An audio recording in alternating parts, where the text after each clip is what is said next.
Chicos, bienvenidos al Ciclo Ordinario Virtual 2018-2. El que les habla es el profesor Jan Sarcovamení del curso de Física. Así que conmigo vamos a trabajar todo lo referente al curso de este mismo.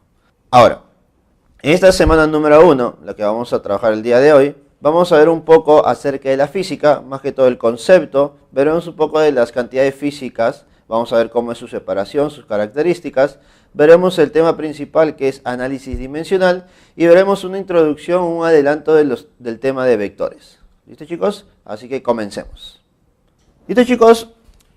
En esta semana número 1, vamos a poner por aquí, vamos a tener que describir un poco el curso. ¿Listo? Entonces, estamos en la semana número 1, que corresponde al curso de física. Lo primero que debemos hacer es mencionar de qué trata el curso, ¿cierto? Me imagino que muchos entenderán que el curso de física está relacionado mucho con las matemáticas, ¿cierto? Y no se equivoca, la mayoría tiene la razón, ¿no? Pero hay que ser más exactos. Recuerda que la física es una ciencia natural, no es un curso de matemáticas, ¿listo? Usamos los fundamentos matemáticos para poder representar los conceptos físicos, ¿listo? ¿Y eso por qué ocurre? Porque recuerda que la física es una ciencia natural que trata de describir y fundamentar, ¿listo? Y entender la comprensión de los fenómenos naturales a partir de pequeños fundamentos físicos, ¿listo? A partir de los fundamentos físicos. Ahora, esos fundamentos físicos en general se representan o se pueden manifestar en forma de una ecuación o una fórmula física, como tú la ves, ¿listo? Y ahí capaz para muchos es lo tedioso, ¿listo? Pero no te olvides que lo fundamental es describir y entender de qué se trata ese fenómeno.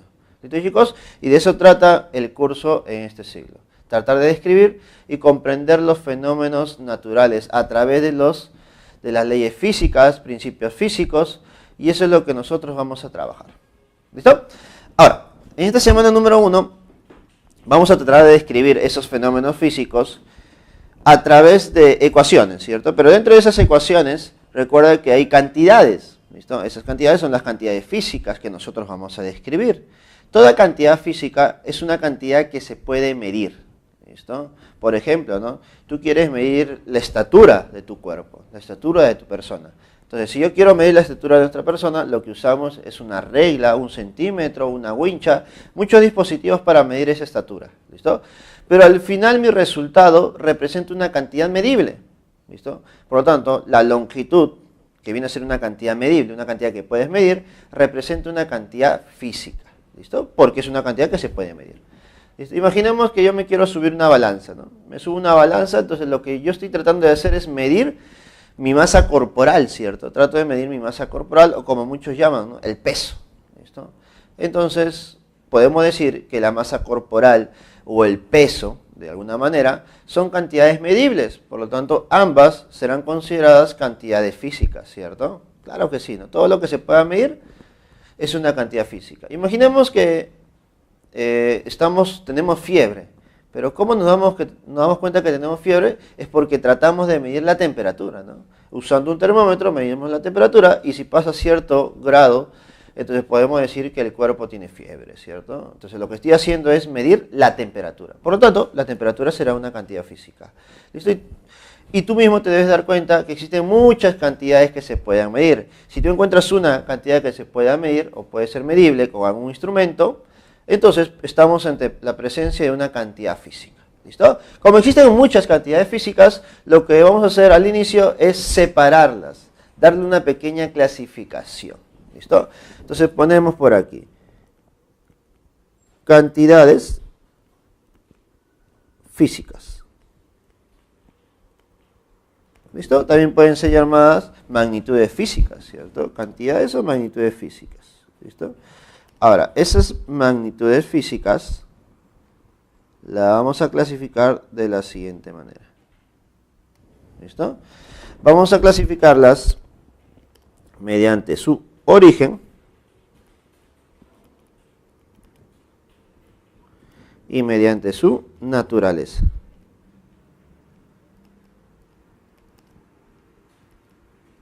¿Listo? Ahí está.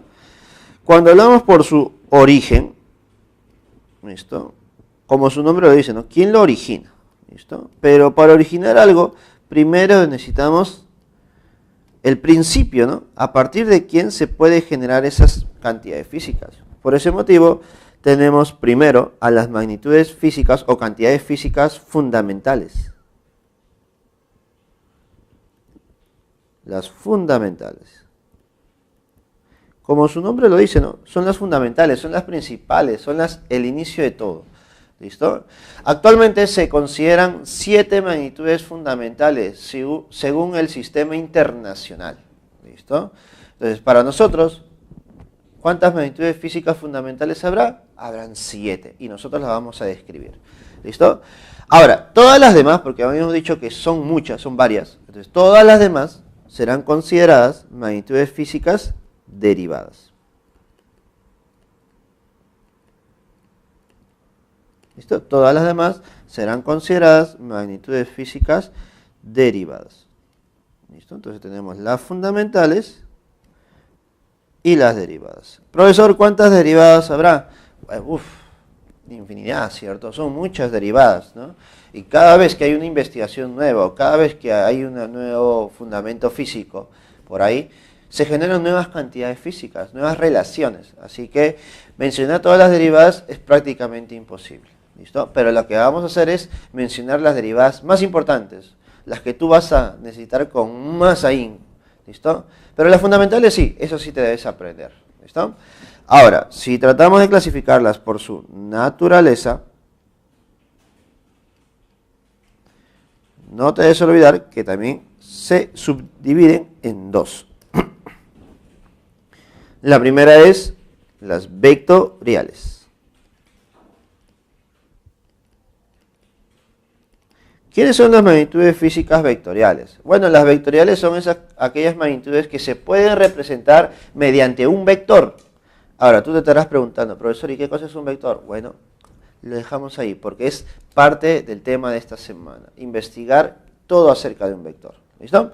Entonces, las magnitudes físicas vectoriales son aquellas que se pueden representar mediante un vector. Yo te voy adelantando. Son aquellas que se pueden describir mediante una dirección.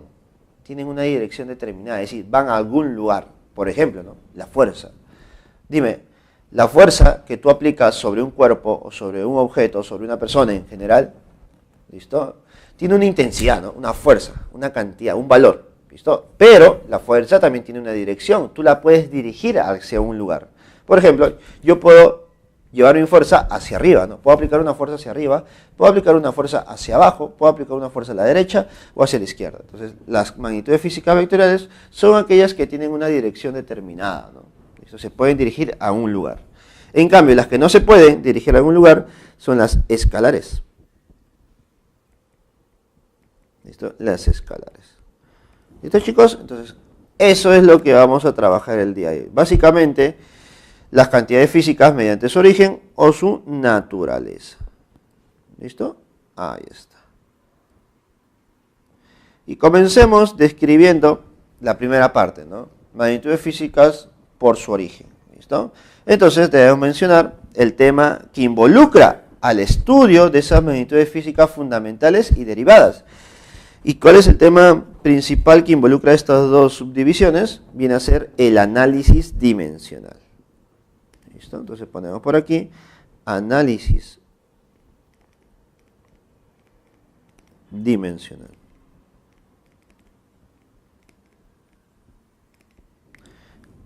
Ahí está.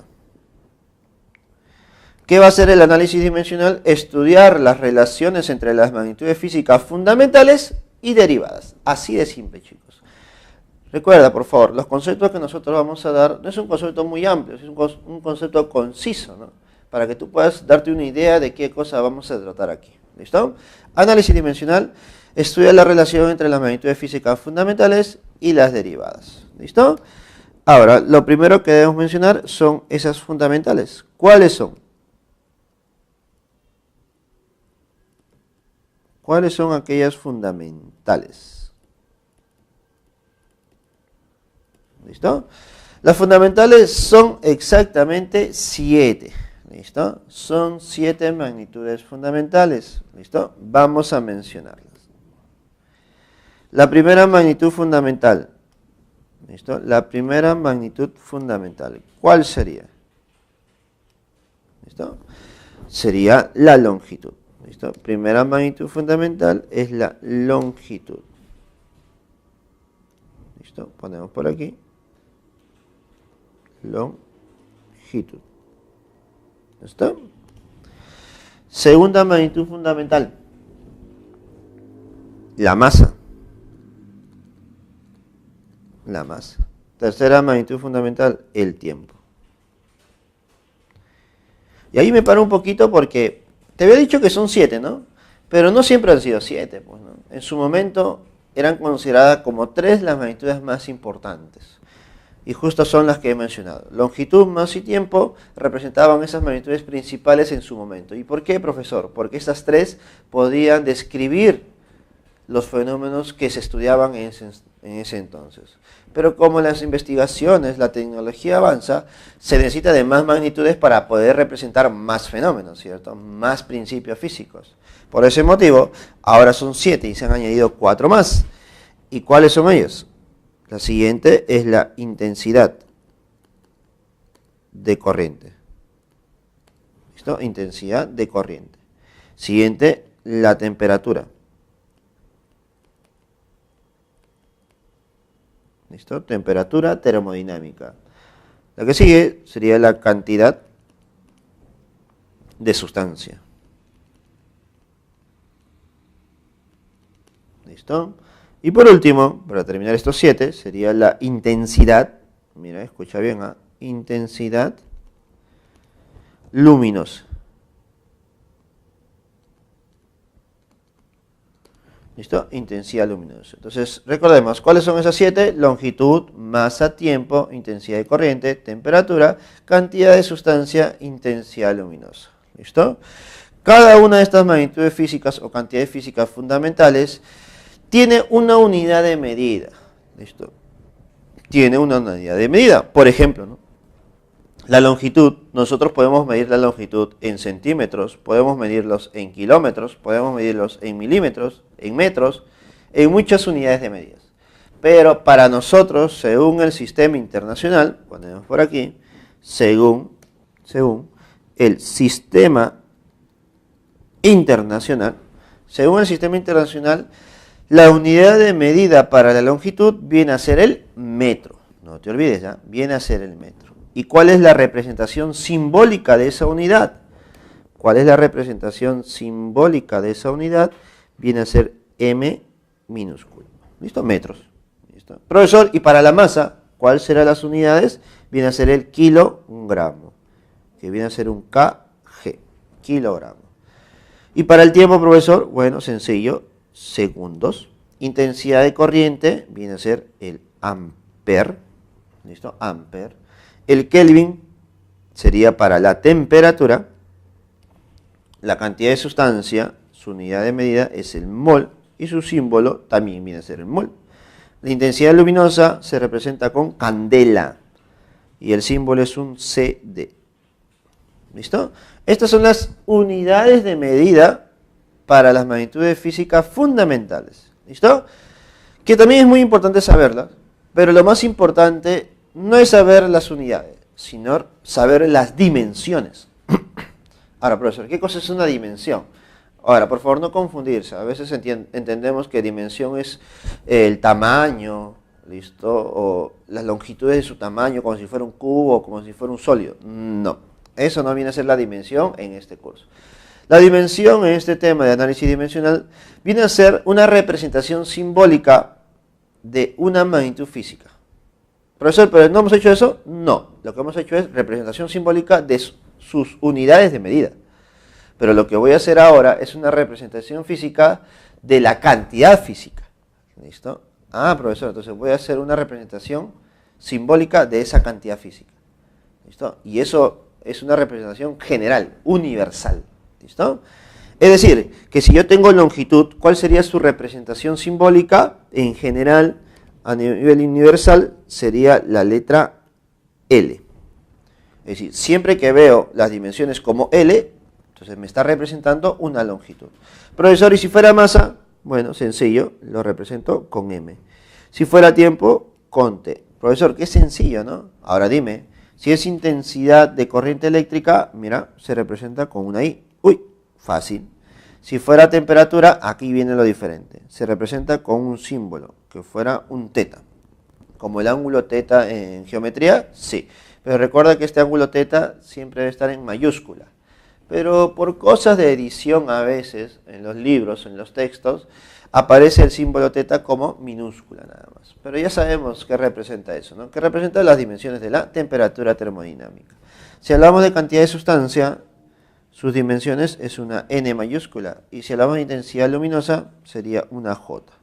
¿Listo? Ahí tenemos las dimensiones de las magnitudes físicas fundamentales. ¿Listo? De las 7 magnitudes fundamentales. ¿Listo? Ahora lo que debemos hacer nosotros es, a partir de estas fundamentales, encontrar las dimensiones de las magnitudes físicas derivadas. ¿Listo? Ahora, para poder hacer eso, primero debo hacer un planteamiento de mi ecuación dimensional. Es decir, para encontrar esa relación entre las fundamentales y las derivadas, debe haber internamente una ecuación dimensional, ¿no? Que me permita relacionar ambas cantidades. Entonces ponemos por aquí, ecuación dimensional. ¿Qué va a ser la ecuación dimensional? Relacionar de manera matemática las magnitudes físicas fundamentales con las derivadas. ¿Listo? Y para poder tener una ecuación dimensional necesito tener una representación, ¿cierto? Una representación, una ecuación, tú sabes cómo es una ecuación, ¿no? Una igualdad entre varios términos, ¿no? Donde hay números y letras, donde debo encontrar alguno de estos valores. ¿Listo? Por ejemplo, ecuación dimensional de una cantidad cualquiera. Imaginemos una cantidad X. Yo tengo una cantidad X y necesito saber cuáles son sus dimensiones, ¿no? Cuál es su ecuación dimensional, cómo está compuesto. Por lo tanto, para saber sus dimensiones, lo que usamos son los corchetes. ¿Listo? Ahí está. Si no estuvieran los corchetes, simplemente se leería cantidad X. Pero si yo pongo los corchetes, ¿cómo se leería? Bueno, se leería de la siguiente manera. Se leería dimensiones o dimensión de X. ¿Listo? De una manera muy sencilla, ¿no? Si tengo corchetes de X, dimensión de X. O de una manera un poquito más extensa, ¿no? Ecuación dimensional de la cantidad X. Ahí está. ¿Listo? Vienen a ser las dimensiones. Ahora, esas dimensiones van a estar representadas, vamos a poner por aquí, esa dimensión de esta cantidad X se puede representar mediante ¿qué? Mediante las dimensiones de las cantidades fundamentales. Es decir, que esta ecuación dimensional de la cantidad X puede estar relacionado con el L, puede estar relacionado con M, puede estar relacionado con T, puede estar relacionado con I, puede estar relacionado con cualquiera de los términos que tú estás viendo. ¿Listo? Es decir, de los 7 que nosotros hemos mencionado. Profesor, ¿solamente L, M, T, I? No, recuerda que la relación puede ser una relación lineal, donde el exponente es 1, puede ser una relación cuadrática, donde el exponente es 2, puede ser una relación cúbica, es decir, puede haber un exponente cualquiera. Por ese motivo, le ponemos exponente A, exponente B, exponente C, exponente D, y así sucesivamente, ¿cierto? ¿Qué trato de decirte? Que usualmente en algunos problemas nosotros debemos analizar estas ecuaciones con exponentes desconocidos, y lo que debemos hacer es encontrar esos exponentes. ¿Para qué? Para que una vez conocidos esos exponentes ya puedo saber cuál es la ecuación dimensional o las dimensiones reales de X. ¿Listo? Y ahí comienza todo, ¿no? Planteando una ecuación. ¿Listo? Ahora, como toda ecuación o como toda operación matemática, necesitamos de propiedades. ¿Listo? Propiedades para poder operar. Y eso es lo que vamos a hacer por aquí. Propiedades. ¿Listo? Son las propiedades básicas que nosotros vamos a usar. Propiedades básicas. ¿Listo? Me imagino que alguno estará recordando, ¿no? ¿Cuáles son esas propiedades básicas? Mencionémoslas. A ver. Primera propiedad. dimensiones ¿de quién? De un número. ¿Listo? Dimensiones de un número. ¿Listo? A ver, si yo tengo ante mí un número y quiero saber sus dimensiones, entonces nosotros sabemos, ¿no? Podemos deducir. Profesor, un número no tiene dimensiones, porque no representa longitud, masa, tiempo, intensidad corriente, temperatura, cantidad de sustancia, ni siquiera intensidad luminosa. Por lo tanto, si no tiene dimensiones, en este campo del análisis dimensional, cuando no presenta dimensiones, se debe poner una cantidad igual a 1. ¿Listo? No te olvides ya. Entonces, dimensiones de un número es igual a 1. ¿Listo? Otra manera de mencionarte que es un número, podemos decirte lo siguiente, ¿no? Un número también es considerado una cantidad adimensional. ¿Listo? Una cantidad adimensional es una cantidad que no tiene dimensiones, no presenta dimensiones. ¿Listo? Ahora, profesor, pero esto es muy sencillo, ¿no? Cantidad dimensional, ya, bueno, le pongo 1. Pero lo que tú debes darte cuenta es, ¿en qué momento estoy frente a un número? ¿Listo? ¿En qué momento estoy frente a un número? Y para eso debes recordar lo siguiente. Si tenemos por ahí dimensiones de -5, profesor, -5 es un número, sí. ¿Cómo se representan sus dimensiones entonces? Con 1.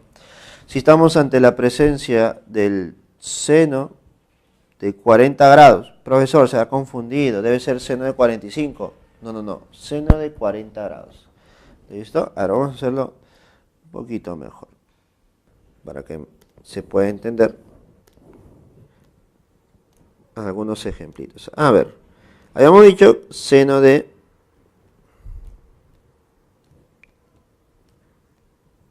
habíamos mencionado por aquí, seno de un número, ¿no?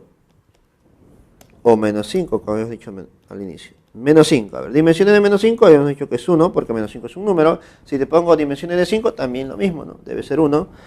Si te pongo seno de 40, ahora, tú podrás decir, profesor, pero 40 no es un ángulo conocido, pero dime, si tú sacas el seno de un ángulo, dime, ¿qué te sale? ¿Un número o no te sale un número? Claro que sí, profesor. Siempre que sacas el seno, coseno, secante, cosecante, tangente, cotangente, te va a salir un número. Por lo tanto, sus dimensiones es igual a 1.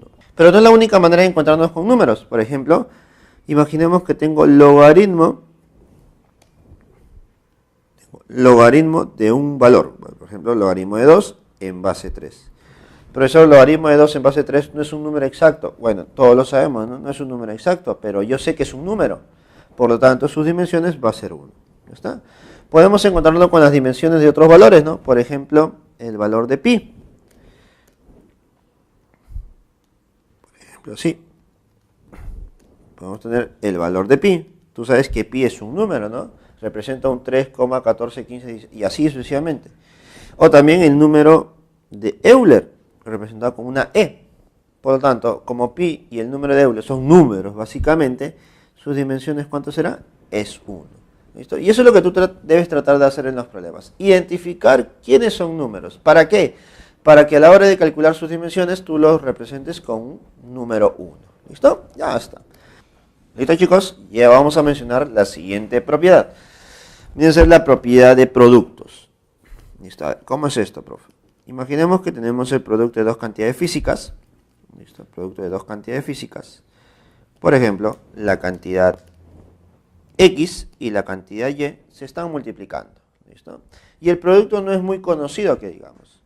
Entonces lo que se puede hacer en este caso es separar ambas magnitudes en dimensiones de X por dimensiones de Y. ¿Listo? La igualdad no va a cambiar. Si se cumple eso para el producto, se va a cumplir lo mismo para el cociente. ¿Listo? Si yo tengo el cociente de dos cantidades físicas, también los puedo separar.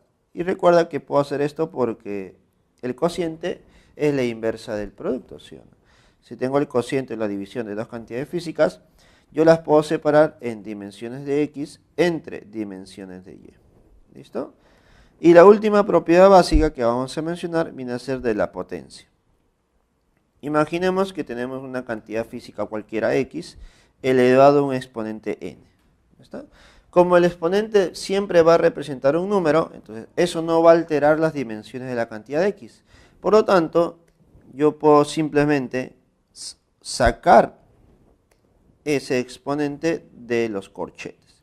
Y tendríamos dimensión de la cantidad de x elevado a un exponente n. ¿Listo, chicos? Ahora, aquí te menciono algo muy importante que muchos o a veces nos olvidamos de analizar. Habíamos dicho que este n es un exponente y todo exponente debe ser un número. Por lo tanto, entonces podemos hacer lo siguiente. Podemos decir que las dimensiones de la cantidad n, ¿listo? Dimensiones de la cantidad n, también debe ser igual a 1.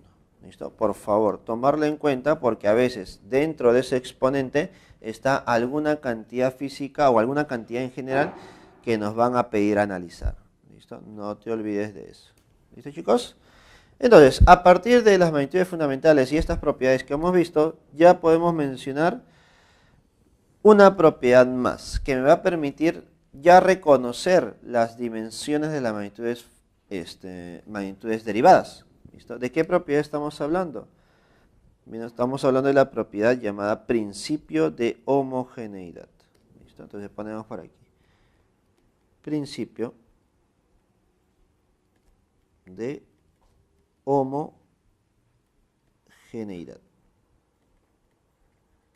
¿Listo? ¿Y cuándo puedo aplicar este principio de homogeneidad?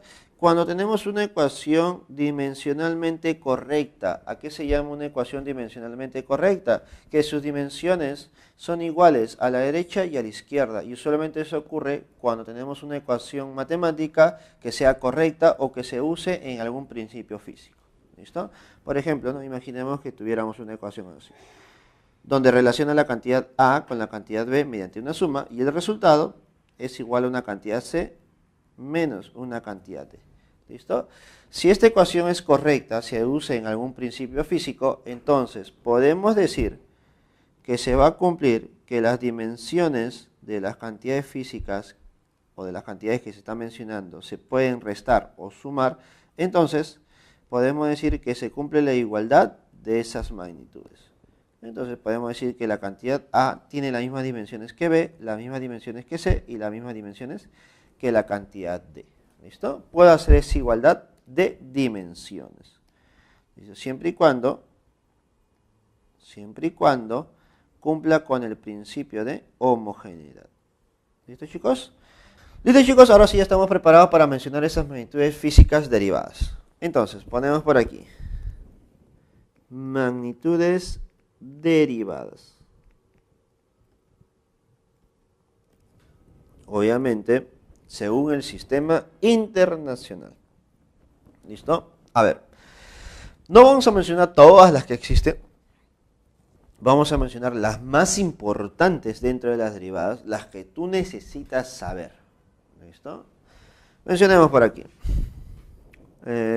Dimensiones. ¿Listo? Dimensiones, vamos a poner así. Dimensiones de varias cantidades. A ver. Listo. Vamos a hacerlo como lo hicimos en las fundamentales. ¿Ya? Vamos a mencionar la cantidad y luego mencionamos sus dimensiones. ¿Listo? ¿Te parece? Por ejemplo, las dimensiones del área, las dimensiones del volumen, dimensiones muy importantes como el de la velocidad. Velocidad o rapidez en dimensiones representan lo mismo. ¿Listo? Si hablamos de velocidad, debemos hablar de aceleración. ¿Listo? Si hablamos de aceleración, ¿listo? También debemos hablar de fuerza, ¿no? Se relacionan muy bien estas dos. ¿Listo? Hablamos de fuerza, hablamos de cierta presión que se genera. Si hay fuerza, también hay trabajo. Y si hay trabajo, también hay potencia, ¿no? Y por ahí también debemos recordar lo que es la densidad. ¿Listo, chicos? Entonces, vamos a mencionar las dimensiones de cada una de estas. ¿Listo? A ver. Dimensiones del área, volumen, velocidad, aceleración, fuerza, presión, trabajo, potencia, densidad. Y así podemos mencionar algunas más. ¿Listo? Principalmente estas. ¿Cuáles serían? Si hablamos de área, las dimensiones serían L cuadrado, ¿no? Longitud por longitud. Si hablamos de volumen, sería L al cubo. Longitud por longitud por longitud. Si hablamos de velocidad, hablamos de longitud entre tiempo, que sería L por T a la menos 1. ¿Listo? Velocidad L por T a la menos 1. Profesor, y de la rapidez también tiene las mismas dimensiones. Si hablamos de aceleración, sería L por T a la menos 2. Si hablamos de fuerza, sería M por L por T a la menos 2.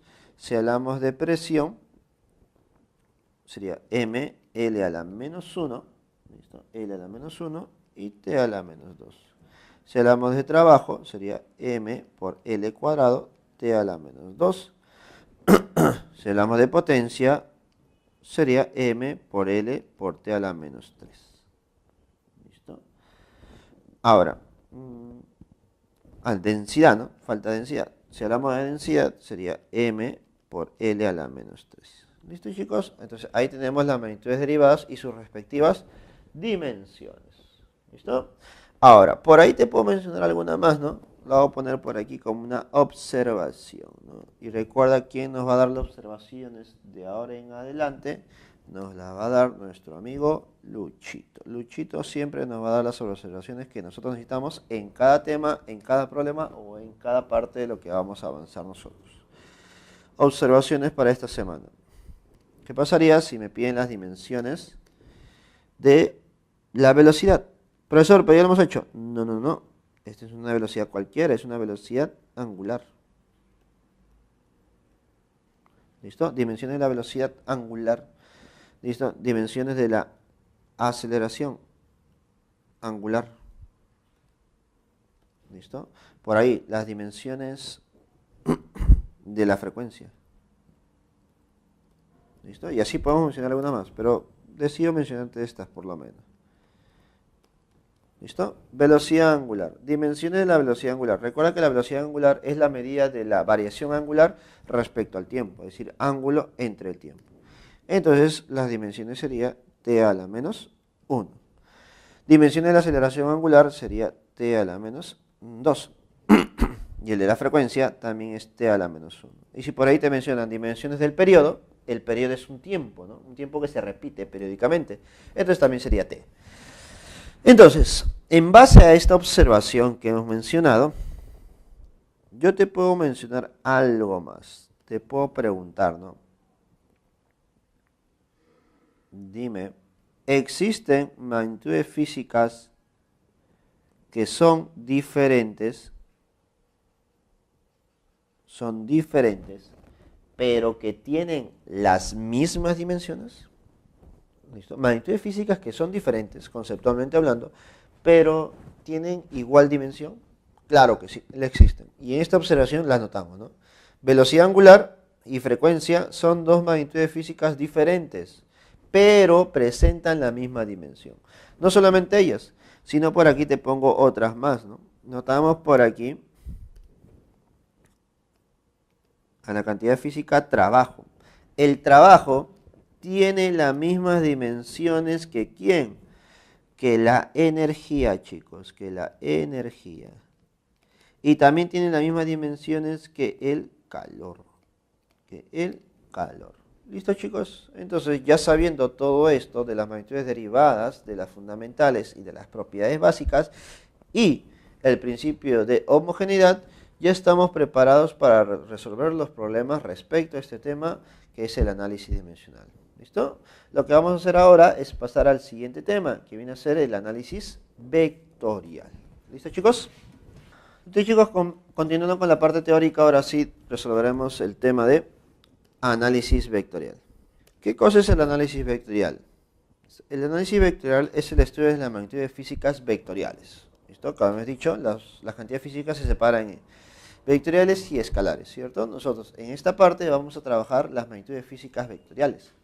Ahora, para poder estudiar esas magnitudes físicas vectoriales, debemos primero estudiar a los vectores, porque esas magnitudes físicas vectoriales se representan mediante los vectores. ¿Listo? Ahora tú dirás, profesor, ¿y qué cosa es un vector? Bueno, un vector es un ente matemático que nos ayuda a representar a esas magnitudes físicas vectoriales. Usualmente un vector viene a ser representado como un segmento de recta dirigido. ¿Listo? Ah, profesor, entonces un vector es un segmento de recta dirigido. para nosotros, de una manera muy sencilla, un vector viene a ser una flecha simplemente. ¿Ya está? Entonces, no te olvides ya. Un vector es una flecha, pero de manera formal podemos decir que es un segmento de recta dirigido. Ya está. Este vector va a representar una magnitud física. Por lo tanto, debo ponerle un nombre. Voy a ponerle vector A. ¿Te parece? Vector A. Este vector A debe tener sus elementos para poder describirlas. Nosotros vamos a considerar dos elementos únicamente, ¿ya? Dos elementos. Aunque es posible que tú veas en algún texto o algún libro que lo represente mediante tres. ¿Listo? Pero nosotros estamos considerando, en este curso de física del Centro Pre San Marcos, se consideran únicamente dos elementos. Son dos elementos los necesarios para poder describirlas. ¿Puedo usar más, 3, 4, 5? Sí, pero los básicos, los necesarios solamente son dos. Con dos elementos es suficiente. Entonces, primer elemento viene a ser el tamaño de nuestro vector, ¿no? ¿Cuál es la longitud o el tamaño de nuestro vector? Al tamaño se le considera o se le llama módulo de nuestro vector A. También la puedes llamar como magnitud también, ¿no? Magnitud. ¿Está? Ahora, siguiente elemento. El siguiente elemento viene a ser la dirección. ¿Listo? ¿Qué cosa es la dirección? Usualmente representado mediante un ángulo. ¿Listo? Para analizar ese ángulo, debo analizar siempre respecto a una línea horizontal. ¿Listo? Entonces ponemos por aquí una línea horizontal que representa nuestro eje X, un eje coordinado, ahí está, una línea horizontal. Y respecto a esa línea horizontal, nuestro vector está formando un ángulo θ. ¿Listo? Entonces podemos decir que ese ángulo θ representa para nosotros la dirección. ¿Listo? Y con eso ya es suficiente, ¿no? Que en otros libros tú encuentres que también le ponen el sentido como un elemento, ya queda de lado, porque para nosotros estamos quedando dos elementos son los necesarios y básicos, módulo y dirección. ¿Listo, chicos? Y describiendo este vector ya con módulo y dirección, nosotros ya podemos comenzar a hacer las operaciones entre vectores. Profesor, ¿y por qué puedo hacer operaciones entre vectores? Porque de eso se trata gran parte de la física, hacer operaciones entre las magnitudes físicas, en este caso magnitudes físicas vectoriales. ¿Listo? Así que debo aprender muy bien cómo operar vectores. ¿Listo? Entonces ponemos por aquí. Operación de vectores. Profesor, ¿qué operación de vectores nosotros vamos a aprender? ¿Listo? Vamos a aprender las operaciones básicas como la suma de vectores y diferencia de vectores. También existen operaciones como el producto, ¿listo? Como el producto, inclusive existen dos tipos de producto, un producto escalar y un producto vectorial. Pero ese tipo de productos de vectores nosotros no lo vamos a trabajar, ¿listo? Eso ya lo vas a ver más adelante en tu respectiva carrera, ¿listo? Pero para poder entender esas operaciones como el producto, primero debo saber lo fundamental, lo básico, que viene a ser la suma y diferencia de vectores. Para poder analizar la suma o diferencia de vectores, existen diferentes métodos. Tú vas a encontrar diversos métodos en los libros, ¿no? La regla del triángulo, la regla del polígono, la regla del paralelogramo, pero yo considero, creo que para mí, es necesario que tú sepas solamente dos. ¿Listo? Profesor, pero ¿no es mejor 3 o 4 métodos? Creo que no es necesario porque con estos dos tú ya puedes deducir los demás, es decir, se infiere los demás. ¿Listo, chicos? Así que primero vamos a aprender el método. Vamos a aprender el método del paralelogramo. ¿Listo? Método del paralelogramo. ¿Listo? Para poder aplicar el método del paralelogramo, yo debo tener únicamente dos vectores. ¿Listo? Y esos dos vectores deben nacer de un mismo punto. Profesor, ¿y si no nacen del mismo punto? Bueno, puedes trasladar uno de ellos hasta que nazcan de un mismo punto. ¿Listo? Por ejemplo, voy a tener nuestro vector por aquí, un vector por aquí. A ver, vamos a ver. ¿Listo? Tengo un vector por aquí. ¿Listo? Y otro vector por aquí. Ahí está. Voy a considerar vector A y vector B. ¿Listo? Tengo dos vectores, A y B. Y notamos que cuando nacen de un mismo punto, vamos a poner aquí, nacen de un mismo punto, ambos forman un ángulo teta. Ángulo entre sí, ¿no? Ángulo formado entre A y B. ¿Listo? Ahora, ¿de qué trata el método del paralelogramo? Se trata de trazar líneas o rectas paralelas a cada vector. Por ejemplo, si yo trazo una recta paralela al vector A, al otro extremo, sería algo así, ¿no? Una recta paralela. ¿Te das cuenta? Y si trato de trazar una línea paralela a B, sería algo así.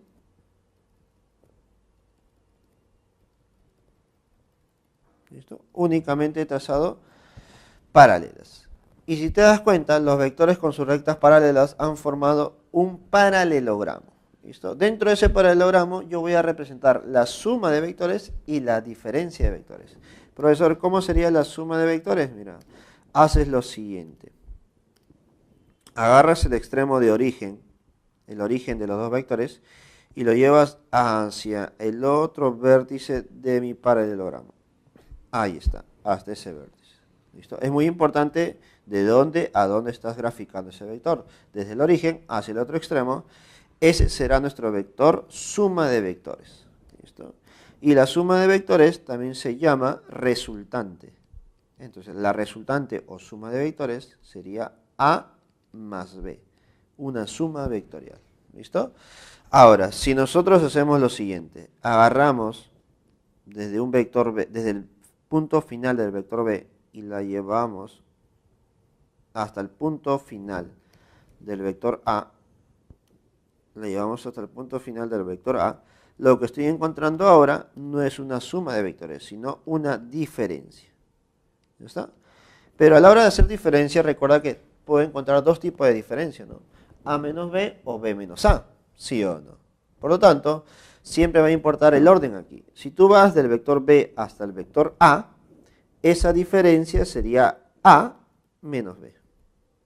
¿Listo? Si voy de B hasta A, termino en A, entonces la diferencia sería A menos B. Profesor, y si voy de A hasta B, bueno, la diferencia sería B menos A. ¿Listo, chicos? Entonces, de manera gráfica ya hemos encontrado la suma de vectores y la diferencia de vectores. ¿Listo? Pero lo más importante para nosotros en esta parte o en este método no solamente es encontrar de manera gráfica, sino también encontrar la magnitud, el módulo, el valor de esa diferencia y de esa suma de vectores. Por lo tanto, el módulo lo vamos a encontrar de esta manera. El valor de la resultante se calcula como una raíz cuadrada. ¿Listo? ¿Raíz cuadrada de quién? De nuestro vector A elevado al cuadrado, ¿listo? El valor de nuestro vector A, más el valor del vector B elevado al cuadrado. Si hablamos de una resultante, es una suma. Sumamos dos veces el producto de A por B y lo multiplicamos por el coseno del ángulo teta. ¿Listo? De esa manera estás encontrando ¿qué cosa? El valor, el módulo de la resultante. Y de la misma manera podemos encontrar ¿qué cosa? La diferencia. ¿Listo? El módulo de la diferencia sería casi prácticamente lo mismo. ¿Listo? Sería módulo de A al cuadrado más módulo de B al cuadrado. Si hablamos de una diferencia sería menos 2 veces A por B por el coseno del ángulo teta. ¿Listo, chicos? Y de esa manera ya hemos encontrado las magnitudes de quiénes, de la suma de vectores y de la diferencia. ¿Listo, chicos? Y eso va a ser muy importante para la gran mayoría de problemas. ¿Listo? Ahora, a partir de este método de paralelogramo se generan algunos casos particulares, ¿no? Algunas observaciones se podría decir, ¿no? ¿Listo? Entonces ponemos por aquí. Estas observaciones que voy a poner, o casos particulares, nos permiten aplicar este método del paralelogramo de manera inmediata, ¿no? Directa se podría decir. Entonces ponemos por aquí, casos particulares. ¿Listo? Casos particulares.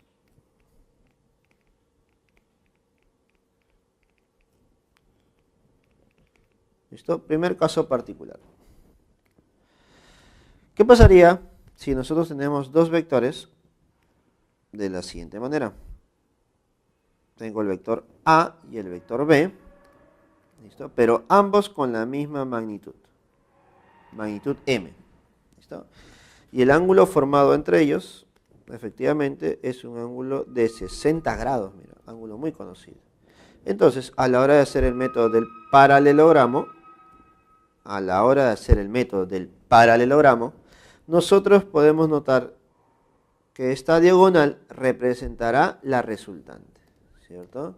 Entonces, esa resultante para nosotros, para este caso, ¿cuánto será? Va a ser igual a m raíz de 3. ¿Listo, chicos? Profesor, entonces, si tenemos un caso como este, dos vectores del mismo valor y el ángulo es 60, ¿la resultante es muy sencilla de calcularlo? Claro que sí, ¿no? Sería m raíz de 3. ¿Listo? Es decir, no tengo que aplicar la fórmula, simplemente acordarnos de este caso. Y si tenemos dos vectores de esta manera, un vector A y un vector B, ¿listo? Ambos también de la misma magnitud, M y M, y el ángulo entre ellos ya no es 60, sino 120, entonces, ¿qué cosa puedo hacer yo? Bueno, haces el método del paralelogramo, y a la hora de calcular la resultante, esta resultante, el valor de esa resultante de esa suma viene a ser el mismo valor de los vectores, que viene a ser m. Si los vectores son iguales a m y m en magnitud, y el ángulo formado entre ellos es 120, la resultante también sigue siendo m. Y el siguiente, a ver. ¿Qué pasaría si tuviéramos dos vectores? ¿Listo? De esta manera, formando un ángulo de 90 grados. ¿Listo? Vectores perpendiculares y el valor de ambos son iguales, m y m. Hacemos el método del paralelogramo y la figura que se ha formado, ¿qué figura es? Es un cuadrado. Y al ser un cuadrado, trazamos la diagonal, ¿listo? Que representa la resultante. Entonces, esa resultante debería ser m raíz de 2. ¿Listo? Entonces, esos tres casos particulares nos van a ayudar mucho. Bastante, porque nos permite reducir procesos, ¿no? En el método del paralelogramo tenemos fórmulas que debemos operar y eso toma un tiempo, pero si nos encontramos con alguno de estos casos, reducimos ese tiempo de operación y eso es muy importante para un examen, ¿no? Y para los problemas mismos. ¿Listo? ¿Alguna observación más por ahí? ¿Listo? Podemos hacer algunos casos particulares también, mira, por ejemplo este de aquí. ¿Qué pasaría? ¿Qué pasaría si tenemos dos vectores que son paralelos? ¿Listo? Un vector A y un vector B. Vector A y vector B. ¿Listo? Entonces, ¿qué cosa puedo decir yo? Puedo decir lo siguiente. Si los dos vectores son paralelos y apuntan hacia el mismo lugar, es decir, tienen el mismo sentido, la misma dirección, podemos decir que la resultante entre ellas, ¿listo? La resultante entre ellas se calcula con la suma de sus valores, porque son paralelos, ¿sabes? La resultante se calcula con la suma, ¿listo? Pero tú debes recordar que si tienen la misma dirección, entonces esa resultante o esa suma es la suma máxima o resultante máxima, ¿listo? Caso contrario, ¿no? ¿Qué pasaría si el vector A apunta a la derecha y es paralelo al vector B, pero B apunta hacia la izquierda? ¿Listo? Es decir, direcciones contrarias. Entonces podemos calcular la resultante de esta forma. Mira. Podemos decir que nuestra resultante ya no sería una resultante máxima, sino sería una resultante mínima. Y esa resultante mínima ya no se encontraría con la suma, sino se encontraría con la diferencia de A menos B. ¿Listo? Y este caso particular o esta observación es muy importante. ¿Por qué? Porque existen problemas que nos hablan de forma directa encontrar resultante máxima o encontrar la resultante mínima. ¿Listo? Y tú sabes cómo se encuentra una resultante máxima sumando los valores. Y una resultante mínima simplemente restándolos. ¿Listo, chicos? Entonces ahí tenemos las conclusiones o los casos particulares de nuestro método del paralelogramo. ¿Listo? Ahora, continuemos con otro método. Voy a hacer el método del polígono. ¿Listo? Vamos con el método del polígono, chicos. ¿Listo? Método muy conocido y muy fácil de aplicar. Método del polígono. ¿Listo? El método de polígono se puede aplicar cuando hay más de dos vectores. Puede haber 3, 4, 5, 6, 8, 9, mucha cantidad de vectores, más de dos, ¿no? Es la idea. ¿Listo? Y los vectores pueden estar en diferentes direcciones y con diferentes magnitudes. Por ejemplo, tengo un vector 1, vector 2, vector 3, vector 4, y así puedo encontrar muchos vectores, ¿no? Voy a considerar que este es el vector A, este es el vector B, vector C y vector D. Te das cuenta que A, B, C y D tienen diferentes direcciones y diferentes magnitudes, ¿cierto? Entonces, profesor, pero ¿cómo encuentro aquí la resultante, no? Si están dispersos por todos lados. Entonces, aplicamos este método del polígono y la idea es lo siguiente. Tú pones un vector inicial, que puede ser A, B, C y D, cualquiera de ellos, pero todos los demás los graficas consecutivamente a él. ¿Listo? Consecutivamente. ¿Listo? Esa es la idea. Profesor, pero si no se puede, bueno, lo traslada. Pues, ¿no?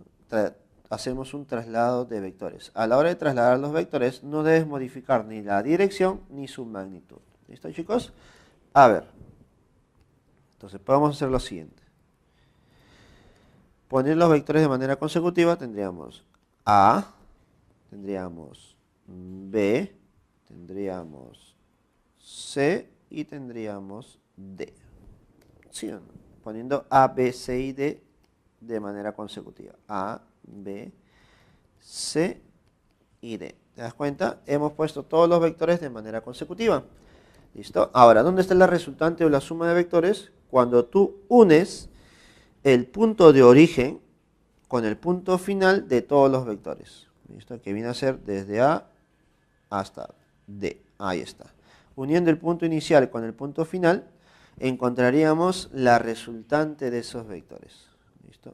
Y recuerda que la resultante no es más que otra cosa, la suma de vectores. A más B más C más D.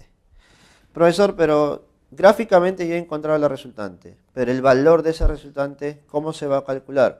Bueno, una fórmula no existe para el valor de la resultante mediante el método del polígono, pero usualmente esta resultante se va a poder encontrar si es que tú conoces los catetos que forman un triángulo rectángulo con esa resultante. Y eso va a ocurrir cuando todos los vectores se encuentren en una cuadrícula, ¿no? Una figura que tiene divisiones horizontales y verticales mediante cuadraditos chiquitos. Cuando tú tengas ese tipo de representaciones, ahí sí se puede hacer o se puede formar un pequeño triángulo rectángulo y encontrar mediante dos valeros, que es el cateto o los catetos, se puede encontrar esa hipotenusa que viene a ser la resultante. ¿Listo? Es una idea, ¿no? ¿Listo? Y eso es lo que vamos a ver en algunos problemas o en algún problema que tú te encuentres por ahí. La idea es formar un triángulo rectángulo y encontrar mediante el teorema de Pitágoras esa resultante o el valor de la resultante. ¿Listo? Ahora, para poder terminar la parte de vectores, mencionemos una pequeña observación.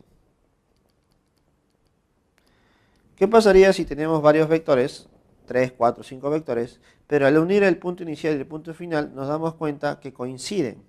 Es decir, por ejemplo, algo así, ¿no? A, B, C, y justo el último vector cierra la figura. Es decir, el punto inicial y el punto final coinciden. Entonces, de manera muy fácil, muy práctica, podemos decir que la resultante tiene un valor igual a 0. Es decir, al sumar esos cuatro vectores, la resultante sería 0. ¿Listo? Y esa es una observación muy importante, porque en algunos problemas tenemos que hacer eso. Buscar qué vectores forman una resultante igual a 0.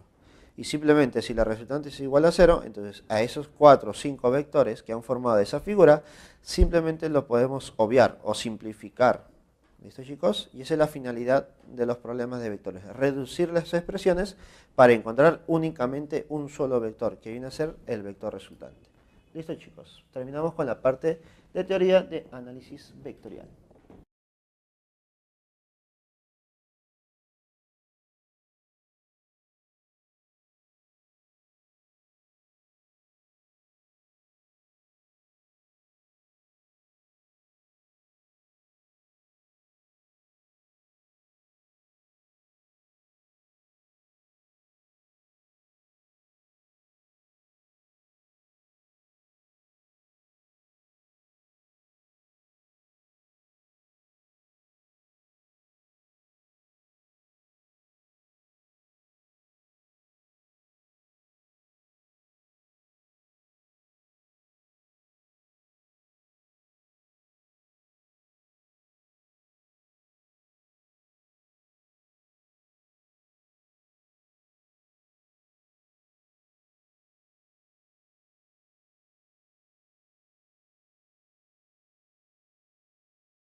Bueno chicos, ya hemos visto la parte teórica, el fundamento teórico de esta semana. Ahora sí nos corresponde resolver los problemas correspondientes. Listo chicos, comencemos con el problema número 1 de la semana número 1. Dice lo siguiente. Se denomina proceso isotérmico en un gas ideal cuando es comprimido a temperatura constante, ¿no? Isotérmico, ¿no? Misma temperatura. En este contexto, la ecuación dimensionalmente homogénea, mira, ahí va un dato, ¿listo? Ahí va un dato, dimensionalmente homogénea, del trabajo realizado sobre un gas ideal a temperatura constante para un mol es W es igual a RT logaritmo Ln, ¿listo? Por aquí, capaz no te parece conocido, este Ln se llama logaritmo natural, ¿ya? No es que sea un L y una N, ¿listo? Es logaritmo natural. Donde W representa el trabajo de temperatura en Kelvin, ya me lo están diciendo, ¿no? Temperatura en sistema internacional. B sub 0, B sub 1 sería volumen inicial y final respectivamente. Y me piden determinar la dimensión de la constante R para gases ideales. Es decir, me están pidiendo las dimensiones de esta cantidad R. ¿Está? Que es una constante, ¿no? Una constante. Profesor, pero si es una constante, entonces su dimensiones debe ser 1. Tranquilo, un ratito. Que un problema te diga que sea una constante no significa que sea necesariamente un número. Existen constantes numéricas y existen constantes físicas. Las constantes numéricas, como su nombre lo dice, son números. Pero las constantes físicas son expresiones que tienen dimensiones. ¿Listo? Son números con dimensiones, con unidades. ¿Listo, chicos? Así que tener mucho cuidado, por favor. Entonces, comenzamos con esta ecuación. W es igual a R por T por logaritmo natural de volúmenes. Volumen final sobre volumen inicial. ¿Listo? Y el problema me dice que es dimensionalmente homogénea. Cuando una expresión es dimensionalmente homogénea, o es una ecuación correcta, o homogénea simplemente, yo puedo decir que esta ecuación cumple con el principio de homogeneidad. Profesor, ¿qué significaba eso?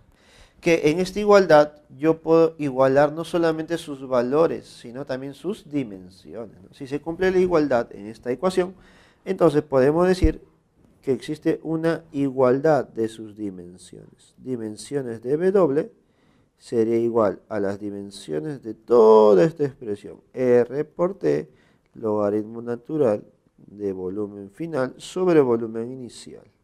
Ya está. Ahora, tú dirás, profesor, ¿y luego qué hago?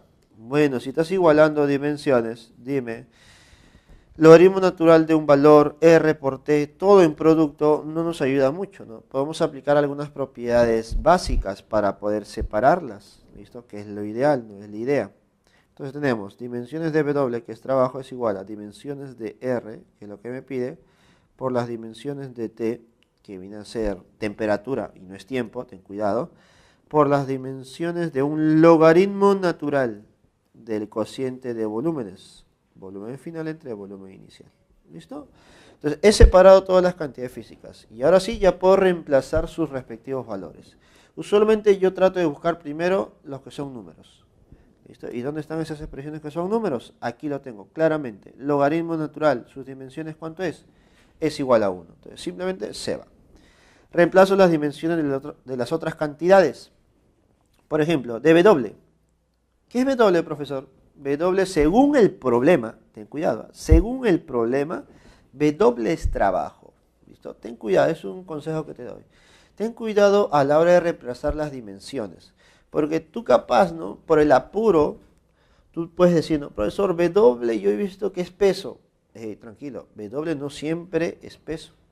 Algunos dirán, profesor, R usualmente era radio. Tranquilo, según el problema no es radio. Profesor, T usualmente es tiempo. Acá no es tiempo, es temperatura. ¿Te das cuenta? Ten cuidado con hacerlo alocadamente o rápidamente. Siempre básate a la información del problema. Si te dicen que W es trabajo, si W es energía, si W es velocidad, si W es área, bueno, para ti va a ser área, velocidad o lo que te diga. En este problema me dicen que W es trabajo. Y al ser trabajo, sus dimensiones sería L, disculpa, a ver, vamos a ponerlo bien en orden, M por L al cuadrado por T a la menos 2. Profesor, dimensiones de R. Bueno, es lo que me piden, así que simplemente lo pongo como dimensiones de R. Dimensiones de T. Profesor, T no es tiempo, es temperatura. Y como es temperatura, sus dimensiones, ¿cómo se representa? Con una teta mayúscula, o teta simplemente. ¿Está? Ahora lo que voy a hacer a continuación es despejar. Voy a despejar. Despejando dimensiones de R. Bueno, si despejo dimensiones de R, me quedaría ml cuadrado, listo, t a la menos 2, listo, entre teta. Ya está. Alguno dirá, profesor, no hay clave, el teta está abajo. Bueno, recuerda que en dimensiones la representación siempre debe ser lineal, es decir, m, l al cuadrado, t a la menos 2, y ese ángulo teta a la hora de subir cambia de signo su exponente, y sería teta a la menos 1. Y esa sería mi respuesta. ¿Y esa respuesta en qué clave está? Bueno, capaz no lo notas muy bien, listo, capaz no lo notas muy bien, pero haz un pequeño zoom y vas a ver que en la clave C, ese t está a la menos 2 y ese ángulo teta está a la menos 1. ¿Listo, chicos? Por favor, considerar eso ahí. No se nota muy bien, no se preocupen. La clave es la C. Tu respuesta, m por l cuadrado, t a la menos 2 por teta a la menos 1. ¿Listo, chicos? Problema número 1, clave casita. Continuemos, chicos. Problema número 2. Dice lo siguiente. Luego de enviar un vehículo explorador a un planeta, se analizó la fuerza que actúa sobre una canica durante su caída, ¿no? Se encontró que la ecuación experimental dimensionalmente homogénea de la aceleración es A es igual a B por V al cuadrado por Euler elevado a la menos M por T más C por T al cubo, donde A representa aceleración resultante. ¿Listo? Aceleración, ¿no? V, rapidez, y T es tiempo. Determine las dimensiones de B y C respectivamente. Ya está. Entonces, se envió un vehículo explorador a un planeta, cierto planeta, y al analizar la ecuación, bueno, al analizar la aceleración, se encontró la siguiente ecuación, ¿no? Ya está. Se encontró la siguiente ecuación, que era A es igual a B por V al cuadrado por E elevado a la M por T más C por T al cubo. Mira, esta ecuación se encuentra. No es muy sencilla de analizar, ¿no? Para poder encontrar esta ecuación se tuvo que haber hecho muchos experimentos, ¿no? Debido a la caída de una canica, ¿no? A ver, dime, si esta ecuación se obtuvo al analizar la caída de una canica en un planeta, entonces, ¿es una ecuación homogénea, cierto? ¿Es una ecuación que se cumple en un experimento? Sí. Por lo tanto, esta ecuación también cumple con el principio de homogeneidad. ¿Eso qué significa? Que las dimensiones de A deben ser iguales a las dimensiones de B por V al cuadrado por E elevado a la M por T, y en vez de más pones un igual, ¿listo? Se debe mantener la igualdad por C por T al cubo, ¿listo? Ahí está. Se cumple el principio de homogeneidad, las dimensiones de todos los términos deben ser iguales, ¿listo? Y de aquí, de estas igualdades, debo encontrar las dimensiones de B y de C. ¿Listo? Ahora, la pregunta es, ¿dónde está B y dónde está C? Mira. Entonces, notamos lo siguiente, que si yo igualo el primer término con el segundo término, estaría encontrando las dimensiones de B, ¿no? Porque ahí está B. Y si igualo el primero con el tercero, estaría encontrando las dimensiones de C. ¿Listo, chicos? Y eso es lo que voy a hacer a continuación. ¿Listo? Igualar el primero con el segundo. Entonces, ponemos por aquí. Entonces, al igualar el primero con el segundo tendríamos dimensiones de A igual a dimensiones del segundo término. Pero como tienes el producto de varios términos, lo que voy a hacer es separarlos. Dimensiones de B por dimensiones de V, y el exponente también sale. Y las dimensiones de toda esta expresión, mira, E elevado a la M por T. Profesor, ¿y por qué no lo separa más? Porque recuerda que ese E elevado a la M por T ya es un número, así que no es necesario analizarlo mucho. A menos que me pidan las dimensiones del exponente o del valor de M, ¿no? Que no es el caso. ¿Listo? Entonces, toda esta expresión viene a ser un número porque está el número de Euler. ¿Ya está? Entonces, de aquí ya puedo despejar lo que me están pidiendo. Despejando la cantidad B. Al despejar B me quedaría lo siguiente, ¿no? Dimensiones de A sobre dimensiones de v elevado al cuadrado. ¿Listo? Y lo que voy a hacer a continuación para encontrar las dimensiones de v es reemplazar las dimensiones de a y de v. Profesor, ¿qué cosa era a? Aceleración. Profesor, ¿es aceleración resultante? Bueno, sigue siendo aceleración. ¿Listo, chicos? Dimensiones de la aceleración, L por t a la menos 2, ¿cierto? Ahí está. Sobre dimensiones de v. Profesor, ¿qué cosa es v? Rapidez. Y la rapidez tiene las mismas dimensiones que ¿quién? Que la velocidad. Ahí está. Entonces sería L por t a la menos 1 elevado al cuadrado. Operando un poquito te quedaría L por t a la menos 2 sobre L al cuadrado y t a la menos 2. Notamos claramente que t a la menos 2, t a la menos 2 se van, se simplifica un L y nos quedaría que las dimensiones de b sería L a la menos 1. ¿Cierto? ¿Sí o no? Claro que sí. Entonces las dimensiones de b sería L a la menos 1, ¿no? Y tenemos ahí algunas claves que podrían ser, ¿no? La clave A y la clave D son las posibles respuestas. Pero para encontrar la clave exacta, necesito obligatoriamente encontrar las dimensiones de C. Entonces, ¿cómo calculo las dimensiones de C? Igualando el primer término, que son dimensiones de A, con el último, que son dimensiones de C por T al cubo. El mismo proceso, chicos. Separar mediante las propiedades básicas, dimensiones de C por dimensiones de T elevado al cubo. Siguiente procedimiento. Despejar lo que me piden, dimensiones de C. Es igual a dimensiones de A sobre dimensiones de T elevado al cubo. Luego, reemplazar los valores. Dimensiones de A, habíamos dicho que es aceleración, L por T a la menos 2. Dimensiones de T, bueno, según el problema, T es tiempo, sus dimensiones es T mayúscula y elevado al cubo. Ahí está.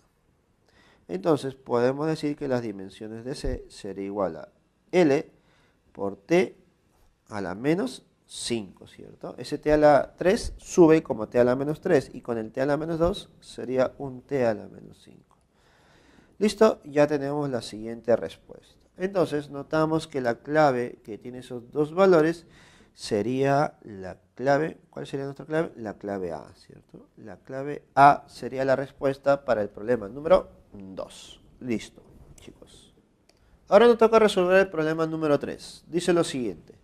Durante un ensayo con líquidos en reposo, se determinó que la ecuación dimensionalmente homogénea de la presión absoluta a una profundidad h, medida desde la superficie de un líquido, es P igual a P sub 0 más D elevado a la X por G por H elevado a la Y, donde P sub 0 representa una presión atmosférica, D la densidad del líquido, G aceleración de la gravedad y H profundidad. Determine X y el valor de Y respectivamente, X y Y respectivamente. A ver, comencemos.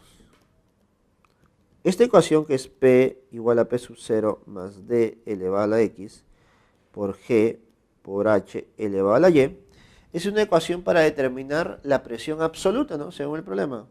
Por lo tanto, como te permite calcular un valor real, como es la presión absoluta, entonces esta ecuación cumple con el principio de homogeneidad, obligatoriamente. Entonces, podemos decir que las dimensiones de P deben ser iguales a las dimensiones de P sub 0, iguales a las dimensiones de D elevado a la X por G por H elevado a la Y, ¿cierto? Porque cumple con el principio de homogeneidad. Ahora, para determinar X, Y, el X y Y, lo que voy a hacer es igualar el valor de P con el valor de D a la X, G, H, Y. ¿Listo? Igualo esos dos términos, ¿no? ¿Listo? Y a la hora de igualar, tú debes recordar que yo puedo hacer una separación de términos. Puedo separar los términos. A ver, dimensiones de P es igual a dimensiones de D elevado a la X, dimensiones de G solito, por dimensiones de H elevado a la Y. ¿Listo? Y luego, ¿qué hacíamos? Reemplazábamos, ¿no? En este caso voy a reemplazar. ¿Listo? Reemplazo las dimensiones de P. Profesor, pero P es presión. Bueno, si P es presión, ¿cuáles eran las dimensiones de la presión? ¿Cuál era, chicos? ¿Cuál era la dimensión de la presión? Sería M por L a la menos 1 por T a la menos 2. No te olvides, dimensión de la presión. Es lo que nosotros debemos aprender. Dimensiones de las magnitudes derivadas. Dimensión de la presión, M por L a la menos 1 por T a la menos 2. Igual a dimensiones de la densidad, que sería M por L a la menos 3. Pero esto elevado a la X. Por dimensiones de G, que es gravedad, aceleración de la gravedad, que sería L por T a la menos 2. Por dimensiones de H, ¿qué cosa es H? Profundidad. ¿Profundidad qué cosa es? Una altura, ¿no? Una longitud. Por lo tanto, sus dimensiones viene a ser L, pero elevado a la Y. ¿Listo? El término de la izquierda no cambia, sigue manteniéndose igual. El de la derecha podemos reducir a esta expresión. Mira. Los exponentes alteran las bases, ¿no? Entonces sería m a la x y l a la menos 3x por l por t a la menos 2 por l a la y. ¿Listo? Agrupando y dando forma sería m a la x por l a la menos 3x más 1 más y, ¿cierto? Por t a la menos 2. ¿Listo? Y el otro lado no ha cambiado nada. Te das cuenta que tenemos una igualdad de términos y de bases, entonces podemos decir los siguientes. Si la base es m y al otro lado también hay una base m, entonces los exponentes, ¿cómo deben ser? Deben ser iguales. Si la base es L y al otro lado también hay una base L, entonces los exponentes, ¿cómo deben ser? Iguales también. Y lo mismo para el tiempo, ¿no? ¿Listo? Creo que con el tiempo no hay problema porque tiene la misma base y mismo exponente claramente. En cambio, con los otros dos valores, lo que voy a formar son ecuaciones, mira. Decimos lo siguiente. Al igualar las bases de m, a la izquierda tenemos un exponente de 1 y a la derecha un exponente de x. Y de ahí claramente x ya vale 1. Ya está, mira. Eso sí fue sencillo. Pero al igualar los exponentes de L, tendríamos a la izquierda menos 1 y a la derecha menos 3 veces X más 1 más Y. ¿Listo? Profesor, a ver, ¿qué voy a hacer aquí? Bueno, podemos reemplazar el valor de X, ¿no? Que es 1. ¿Listo? Y de aquí podemos encontrar el valor de Y. Entonces sería menos 3 más 1 más Y. Entonces estaríamos encontrando que el valor de Y sería también 1. ¿Listo? El valor de Y también sería 1. Por lo tanto, ya se encuentra el valor de X y el valor de Y, que es justo lo que me piden, ¿no? Entonces, problema número 3, determine X y Y respectivamente, sería 1 y 1. ¿Clave? La clave es la C. 1 y 1. ¿Listo, chicos? Continuando con los problemas de esta semana número 1, resolveremos el problema 5. Dice lo siguiente. Una partícula pasa por los puntos R y S, definidos por los vectores posiciones A y B, de magnitudes de 2 metros y 3 metros respectivamente. Determine la magnitud del vector desplazamiento. Y me dice que el desplazamiento se calcula como B menos A. ¿Listo? Ahora, ¿qué pasaría si no te hubieran dicho eso, no? Entonces tú debes recordar un poquito, ¿no? Algo básico nada más. El desplazamiento es cuando unes la posición inicial con la posición final. Te dicen que ha ido desde la posición, desde los puntos R hasta el punto S. Entonces, de R a S, este sería mi desplazamiento. ¿Listo? Y tú debes recordar que por el método del paralelogramo, el desplazamiento aquí sería una diferencia, ¿no? Si voy de A hasta B, esto sería B menos A. ¿Listo? Ahí está. Gráficamente ya encontré lo que me piden. Pero el problema me pide determinar su magnitud, ¿no? El valor. Bueno, el valor, ¿cómo se calcula, profe? El valor de la diferencia, en este caso de D, sería raíz de, vamos a ponerle en el orden que nos dan, ¿no? B al cuadrado más A al cuadrado menos 2 veces B por A por el coseno del ángulo que están formando. ¿Listo? Y creo que todos los valores me están dando, ¿no? ¿Cuánto vale B, cuánto vale A y cuánto vale el ángulo? A ver, B vale 3 metros, 3 elevado al cuadrado. A vale 2 metros, elevado al cuadrado, menos 2 veces 3 por 2. Por el coseno del ángulo, profesor, es coseno del ángulo de 120. Ya está. Dime, ¿cuánto es el coseno de 120? Capaz para muchos no es conocido, pero es la idea, ¿no? que mediante estos problemas tú conozcas un poquito más, un poquito más. Entonces, por favor, no te olvides, y te lo menciono directamente porque vas a ver muchos problemas con este ángulo. Así que, por favor, acuérdate, coseno de 120 es menos un medio. Menos un medio. ¿Listo, chicos? Y con eso ya podemos operar, ¿no? Sacas mitad, mitad se van, el negativo afecta al otro negativo y me queda lo siguiente, mira. Raíz de 3 al cuadrado, 9, más 2 al cuadrado, 4. Este menos del coseno, con el menos que está afuera, sería más. Y nos quedaría 3 por 2, que sería 6. Entonces, el valor de la diferencia claramente me queda raíz de 19. ¿En qué unidades? En metros. Por lo tanto, nuestro problema número 5, que ha sido básicamente la aplicación del método del paralelogramo, nos sale la clave E. ¿Listo, chicos? Problema número 5 resuelto. ¿Listo, chicos? Resolvamos el problema número 6. Dice lo siguiente. Dos vectores A y B, donde A es mayor que B, tienen como resultante máxima a 12 unidades. R máximo es 12. Y resultante mínima a 8 unidades, respectivamente. Determinen la magnitud del vector resultante de los vectores cuando forman un ángulo de 60 grados entre sí. Ya está. A ver. Para la resultante máxima, ¿qué recuerdas? ¿Cuándo se generaba una resultante máxima? Cuando A y B eran paralelos y eran de esta forma, ¿cierto? A y B eran de esa manera. ¿Listo? Esto es A y esto es B. ¿Listo?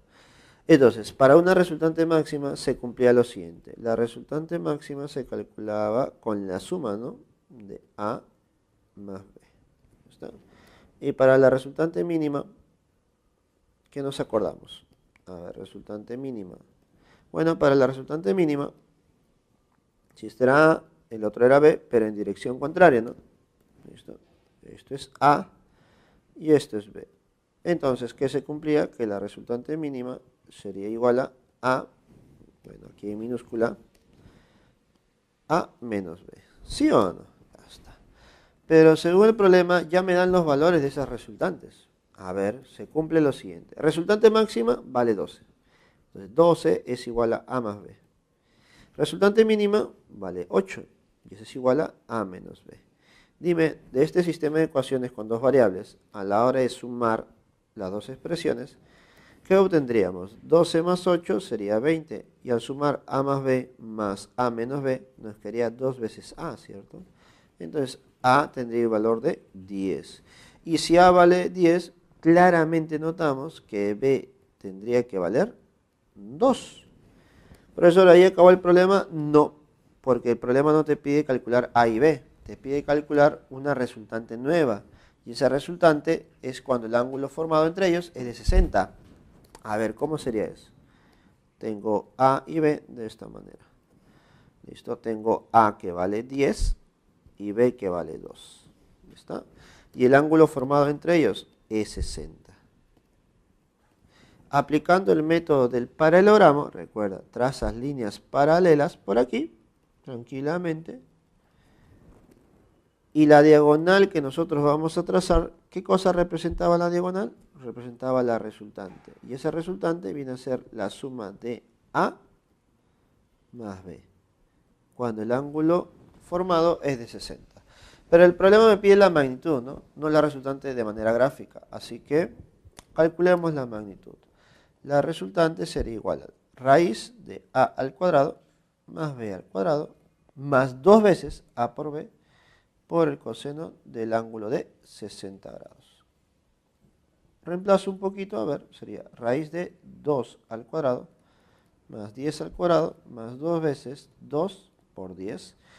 Profesor, por el coseno de 60, ¿cuánto es el coseno de 60? Coseno de 60, no te olvides, es un medio. ¿Está? Al simplificar, mitad a mitad se va. A ver, ¿qué nos quedaría por aquí? Raíz de 2 al cuadrado, 4. 10 al cuadrado, 100. Más. Sacaste mitad, 2 por 10, 20, me quedaría raíz de 124. ¿Listo? Raíz de 124. ¿Y cuánto es raíz de 124? Obviamente en tus claves no está de manera directa, ¿no?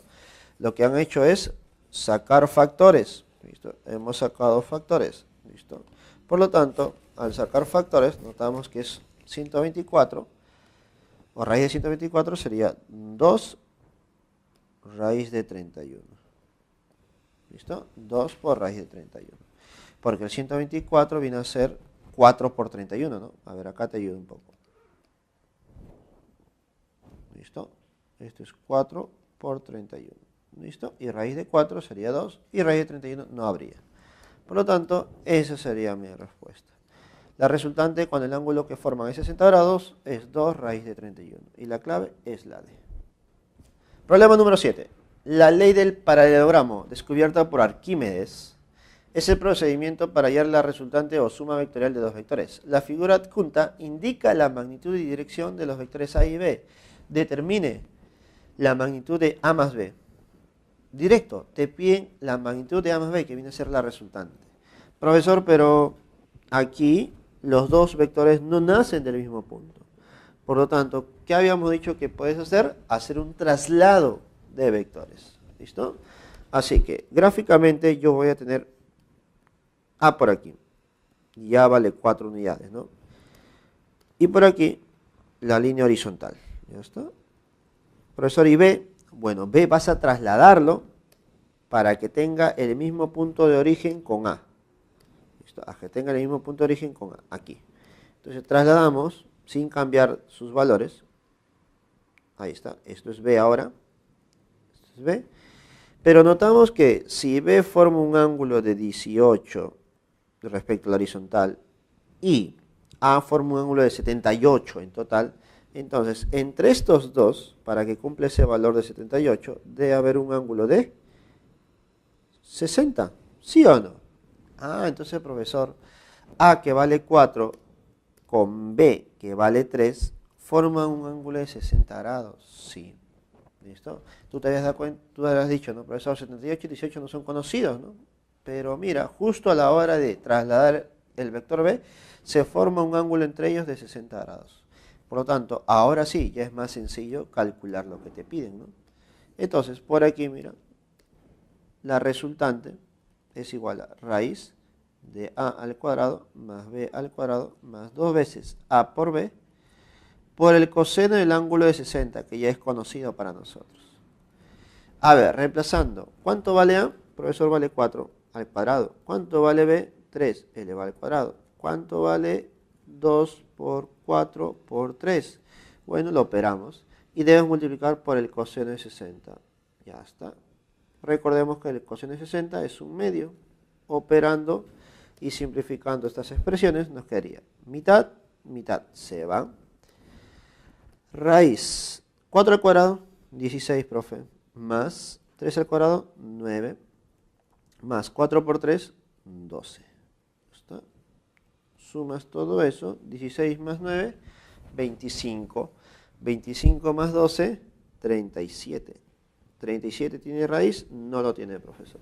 Por lo tanto, esa sería mi respuesta. Raíz de 37. ¿Y la clave cuál sería? La clave sería la C. Listo, chicos, terminamos con los problemas de esta semana número 1.